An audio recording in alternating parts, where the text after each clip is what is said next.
자, 이제 벌써 5편이네요. 5번째. 소득세법 개정사항으로 가겠습니다.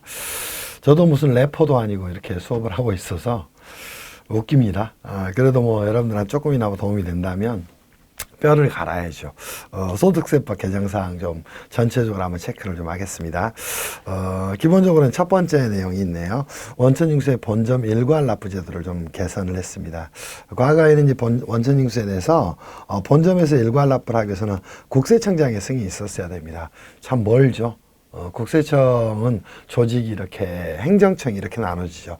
국세청장 또 지방국세청장 관할 세무상으로 나눠지는데 어차피 우리가 국세불복에 대한 청구를 할 때도 세무상이나 지방국세청장을 경유를 해서 국세청장에게 심사청구를 해야 되죠. 그러면 관할 세무장이 신고하는 게 납세자 입장에서는 훨씬 편하지 않겠어요. 그래서 이 부분을 관할 세무장에 신고를 할 수 있도록 요건을 좀 완화시켰다. 이렇게 정리를 좀 하시면 될 것 같아요. 또 하나는 주택 임대소득. 항상 말도 많고 탈도 많은 내용이죠. 대한민국에 이제 과연 돈을 벌 길이 주택밖에 없는가. 굉장히 암울한 이야기입니다. 산업계 돈들이 많이 돌아가서 정리가 좀 됐으면 좋을 것 같아요. 그래서 주택 임대소득의 주택수 계산 방법을 개선을 했는데요. 원칙적으로 주택 임대소득 산정 시 공동소유 주택의 주택수 계산 방법에 있어서 최다 지분 소유자의 주택으로 계산을 해서 정리를 했습니다. 그러면 최다 지분 소유자 입장에서는 지분을 가지고 있으면 1주택을 가지는 꼴이 됩니다. 최다 지분 소유자가 복수인 경우에는 최다 지분자 간의 합의에 따르되 합의가 없으면 각각의 소유로 계산했어요. 이 부분이 이제 역시 조금은 뭐 논란이 될 수도 있지만 워낙 주택 가격이 이제 상승을 하면서 그 부분에 대한 정부가 이제 규제의 칼을 꺼내서 세법에도 굉장히 많이 영향을 미치게 되는데 거기에 있어서 좀 규정을 좀 보완해서 이제는 소수지분자도 주택수에 가산을 할 수 있는 근거를 좀 만들었습니다. 그게 이제 1 또는 2 중 하나에 해당하는 경우가 됩니다. 혹시 해당 주택에서 발생한 임대수득이 연간 600만 원 이상이라든가 기준시가 9억 원을 초과하는 주택의 30%를 초과하는 공유지분 을 소유하고 있다든가 이런 경우 등에는 주택수 계산에 가산을 하도록 함으로써 역시 과세를 좀 강화하겠다 이런 취지의 제도다. 이 정도 살펴보시면 될 것 같아요. 세 번째는 굉장히 중요한 실무적인 내용이 되겠죠.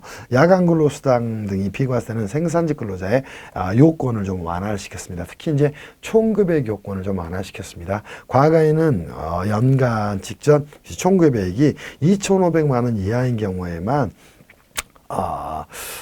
연장 근로수당 또는 야간 근로수당 등에 대해서 비과세를 작동을 시켰는데 이 금액을 3천만 원 이하로 상향 조정을 했습니다. 그리고 월정액 급여 요건은 똑같습니다. 그래서 이 두 개 요건이 충족되는 경우에는 야간 근로수당 등에 대해서 비과세를 적용을 하겠다. 이거는 이제 취지가 근로자의 임금 상승을 고려해서 총급여 요건을 완화한 것이다. 당연하죠. 최저임금이 많이 올랐는데 과거의 기준 그대로 두면 안 되겠죠.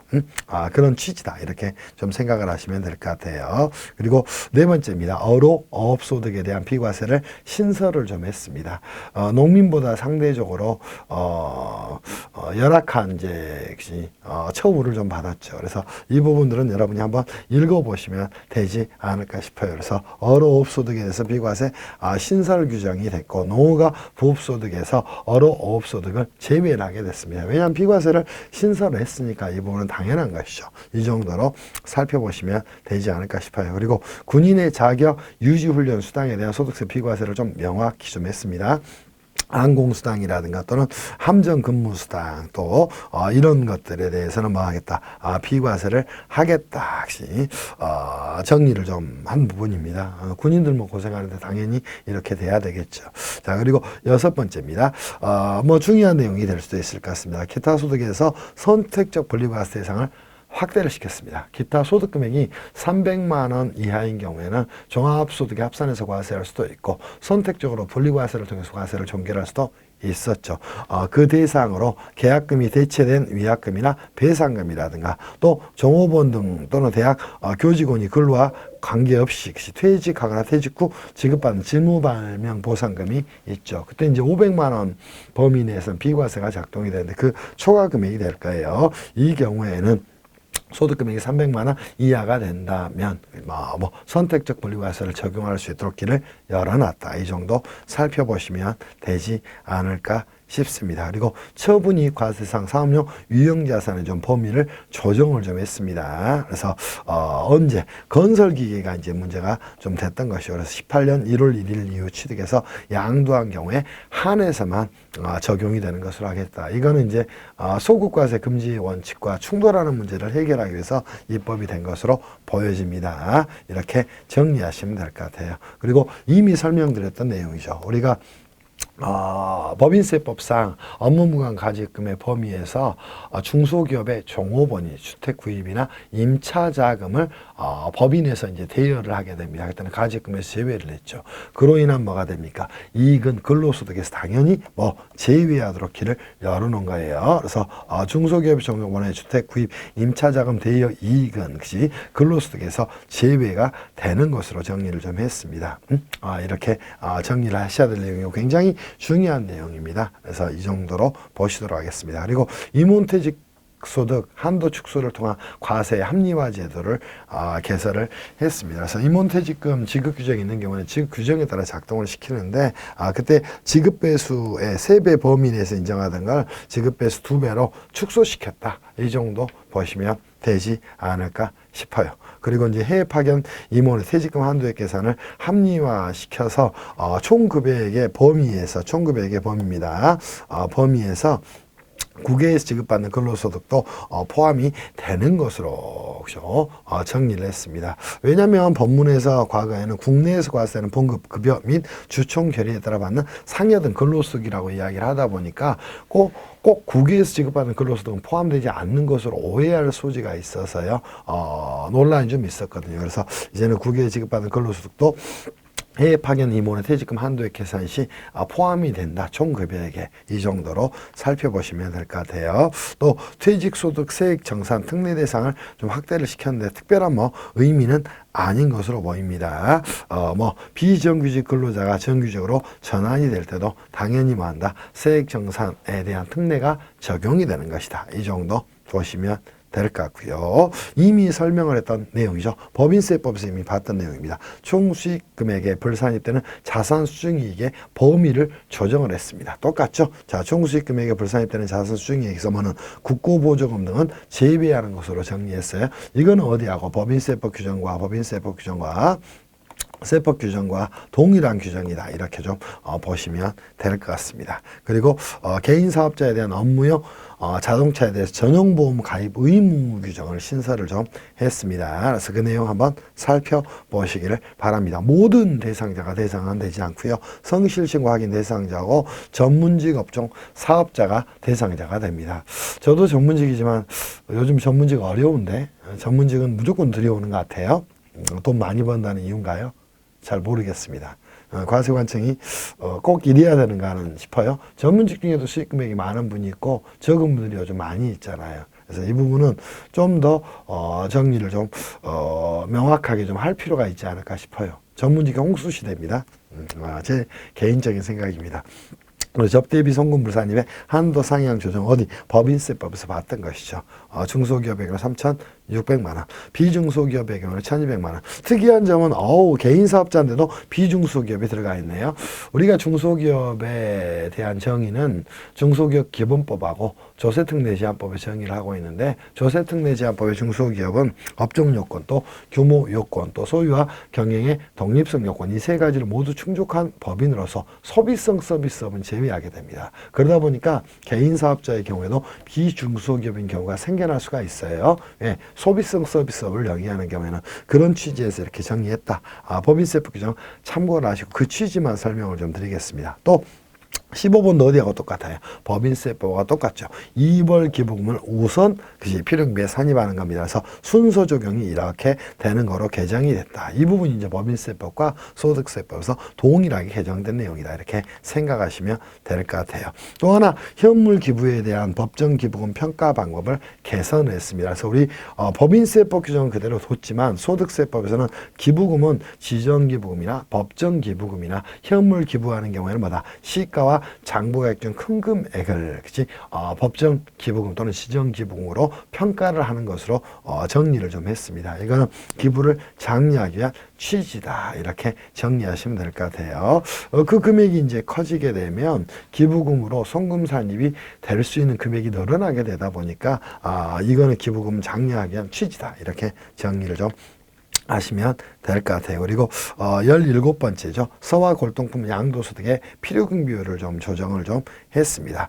과거에 이제 필요경비율이 80%가 적용이 됐고 보유기간이 10년 이상인 경우에 90%가 적용이 됐는데 그 내용 부분 역시 내용에서 이제 이렇게 정리가 되는 것이죠. 1억 이하는 90%, 1억 초과분은 1억까지는 90%, 1억 초과분은 80% 되는 것으로 정비를 좀 했습니다. 그리고 보유기간이 10년 이상인 경우는 그대로 90%의 필요경비가 적용이 되는 것이죠. 서화 골동품에 대해서는 이런 조치를 좀 해야 되지 않겠어요? 왜냐하면 서화를 만들고 또는 서화를 그린다고 이야기하죠. 골동품을 제작하는 예술가들에 대해서는 정책적인 좀 배려가 좀 있어야 될 겁니다. 개정을 잘한 것으로 보여집니다. 그리고 18번이죠. 굉장히 그죠, 핫 이슈죠. 그로스도 공제의 한도를 설정을 했습니다. 예, 공제 한도를 2천만 원까지로 설정을 했어요. 그래서 그로스도 공제 한도가 넘어가는 이제 고액 근로소득자들이 있죠. 2천만 원까지밖에 근로소득 공제가 허용되지 않습니다. 명분은 뭐가 됩니까? 조세 공평주의죠. 조세 공평주의는 수평적 공평이 아니라 수직적 공평이죠.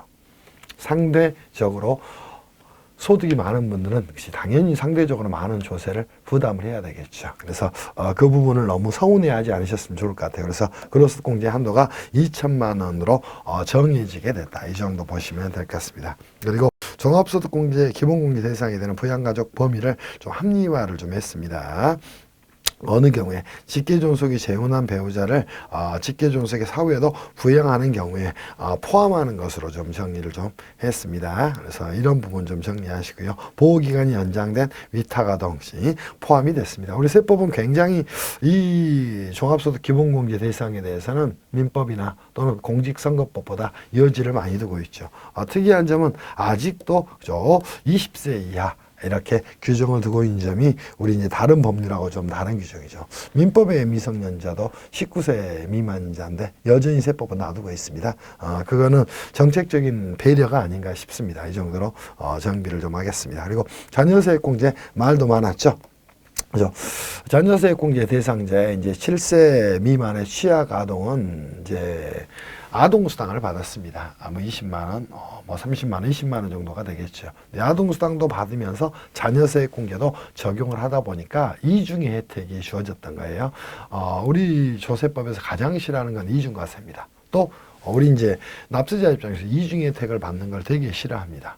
그래서 중복 적용을 배제를 시킴으로써 이중의 혜택을 받는 걸 방지하기 위한 취지다. 이 정도 정비를 하시면 될 것 같아요. 그리고 ISA 계좌의 만기 시 개인 또는 퇴직연금 계좌의 추가 납입을 허용을 좀 했고요. 세제 혜택을 좀 제공을 했습니다. 이거는 크게만 보시길 바랍니다. 구체적 내용은 아마 금융기관에 가게 되면은 설명을 자세하게 해줄 겁니다.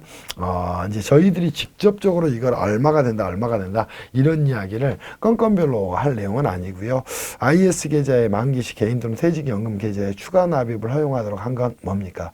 노후에 안정된 노후 생활을 영위하기 위한 취지에서 우리가 연금소득을 받는 범위를 좀 확대하고 연금소득 금액을 좀 늘려주자 그런 취지에서 이러한 규정들을 둔 것이다. 그 정도를 아시는 것으로 충분할 것 같습니다. 그리고 분리과 주택 임대소득에 대한 임대료 증액 제한 요건을 좀 명확히 좀 했습니다. 분리과세 주택 임대소득이 되기 위해서는 임대료 증액 제한 요건이 충족되는 경우에 해주겠다 이 말입니다. 그래서 증가율이 5% 이하해야 된다. 이런 부분들만 정리하시면 되겠죠. 그래서 우리가 이제 정책적으로 그리 현 정부가 잘하지 않은 정책 중에 하나가 주택 임대소득에 대한 과세 양성화를 위한 제도 중에 하나입니다. 그러면서 이제 정책적으로 많은 자금들이 글로 흘러가게 되고 그분들이 주택을 더 많이 가지게 되는 우를 좀 범했던 거예요. 그래서 이 부분들이 좀 보완이 되고 있긴 하지만 정책을 만들 때는 마련할 때는 굉장히 그런 부분에 대해서 여러 가지 요소를 좀 다각도로 고려를 해야 한다. 이런 것들을 함의하고 있는 우리 주택 시장이 아닐까 싶어요. 그 정도 말씀드리는 걸로 대체하겠습니다. 그리고 주택임대사업자 양도소득세 특례 시 임대료 증액 제한 요건도 명확한 것도 그런 취지의 규정이다. 이 정도 보도록 하시고요. 부동산 매매업자의 24번이죠. 토지 등 매매차익 예정신고 미신고 시 세액 결정 경정 통지 시기를 좀 합리화를 좀 했습니다. 그때는 즉시라는 말을 좀 뺐죠. 즉시. 매매차익 예정신고 미신고자에 대해서는 관할 세무장이 즉시 그 매매차익과 세액을 결정해서 통지해야 한다. 현실적으로 과세관청에서 즉시 할 수 없습니다. 즉시보다는 지체 없이라는 말을 썼던 게 맞았을 건데 그 지체 없이도 빼고 아예 이 부분을 뺐네요. 이 정도 뭐 정리를 해놓으시면 될 것 같아요. 그래서 법을 만들 때는 그치, 항상 정교하게 만들어야 됩니다. 근데 우리가 세법에 대한 연구기관으로 한국조세재정연구원이 있는데 그분들은 법을 만드는 분이 아니라 계량적으로 재정학적 관점으로 경제학적 관점에서 수치 분석을 하게 됩니다. 거기에 이제 법학자들이 많이 개입이 돼서 규정들이 좀 더 명확하게 정리가 되고 입법이 좀 됐으면 좋겠다 이런 생각이 좀 듭니다.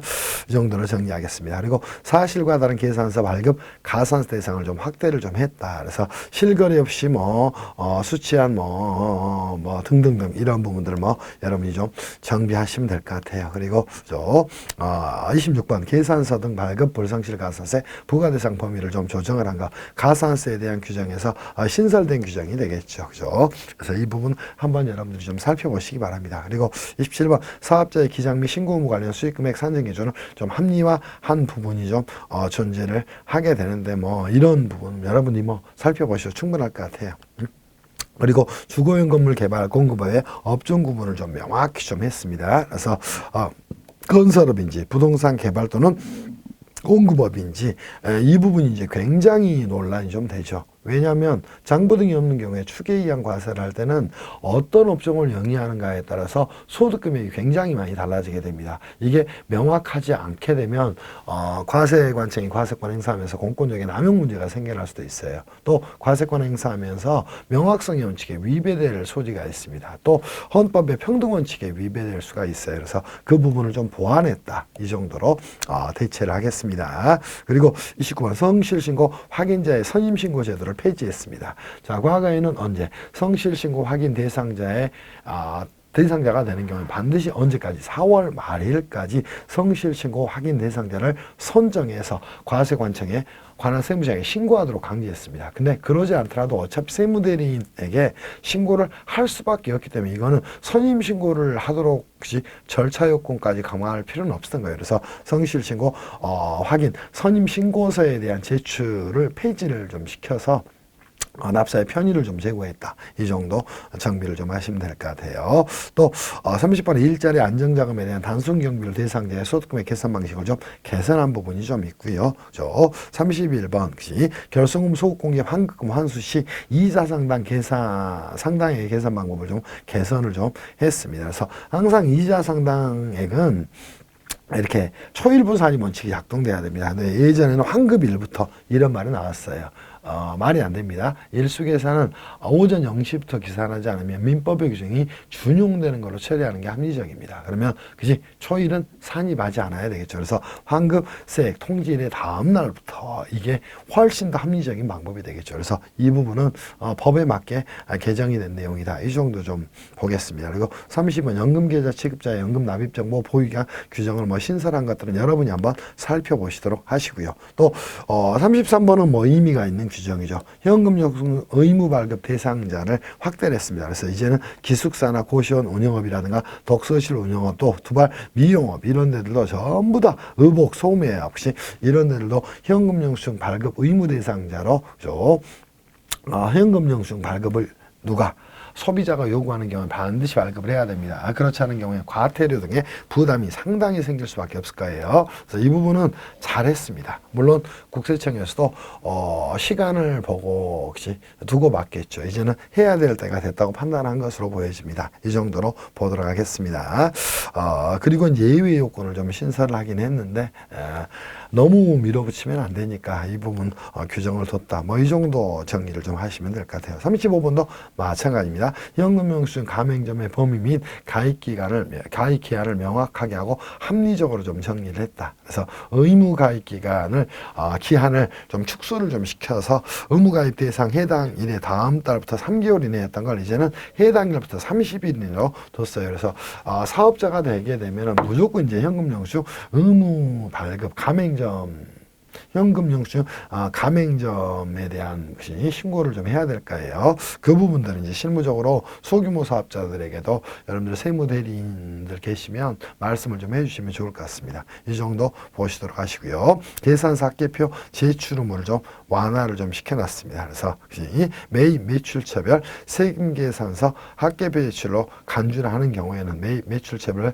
계산서 합계표 제출 의무를 좀 면제를 좀 시켜줬다. 그래서 이 정도 보시도록 하시고 납세주와 교부금 지급 상한 설정 이 부분은 뭐 과세관청 입장에서 정리해야 될 부분이니까 저희가 따져야 될 부분은 아닌 것으로 보입니다. 또 하나 실손 의료보험 보험금 지급자료 제출 기간을 추가했는데 우정사업본부도 보험사업을 영위하고 있죠. 그래서 당연히 뭐 그런 것이고요. 기부금 표본조사 대상을 좀 확대를 좀 시켰습니다. 그래서 기부금에 대해서는 굉장히 이제 과세가 강화가 되고 있다. 이 정도 뭐 정비를 좀 하시면 될 것 같아요. 그리고 원천징수 세율 인하 대상 P2P 업체 또 위임사항 규정을 좀 뒀는데 이 부분들은 뭐 그냥 한번 읽어보시고 해당 업종들 한번 살펴보시면 될 것 같아요. 또 하나 뭐 재미있는 내용이죠. 이연퇴직 소득이죠. 우리가 이제 연금 소득이 아니고 원래는 퇴직소득인데 퇴직소득으로 과세를 하지 않고 자, 이연퇴직소득으로 봐서 실제로 이제 연금으로 수령하면 연금소득으로 과세를 하고 연금에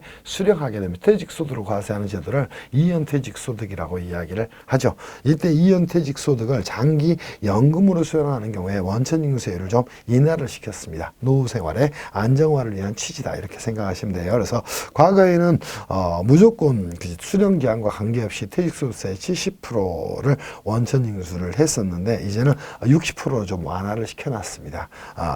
그 내용들을 좀 정비하시면 될 것 같아요.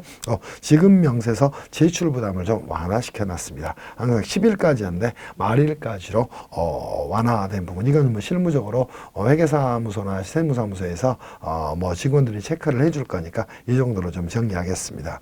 그리고 휴폐업 등 사업자의 지급명세 제출 부담도 완화를 시켜서 항상 말일 이렇게 정비를 좀 시켜놨습니다. 지급명세서는 항상 말일이다 이렇게 정리하시고요.